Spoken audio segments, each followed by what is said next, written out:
Hello guys, welcome back to the channel. Today we are going to discuss how you can open an Outlook account. Microsoft Outlook is primarily an email and calendar application that's available as part of Microsoft's Office 365 suite. In addition to email and calendar, Microsoft Outlook also handles contacts and tasks. Outlook provides several benefits, including the ability to manage email, calendar, and contacts in one place. It also provides a user-friendly interface, allows for easy collaboration with others, and can integrate with other Microsoft tools such as OneDrive and SharePoint.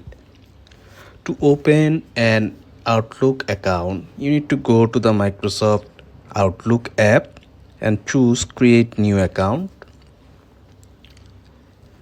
Then click to get a new email address.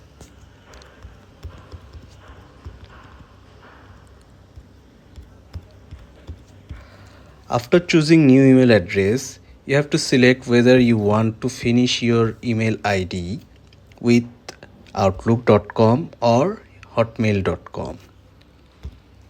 We choose next. We go in the password section. We fill a password.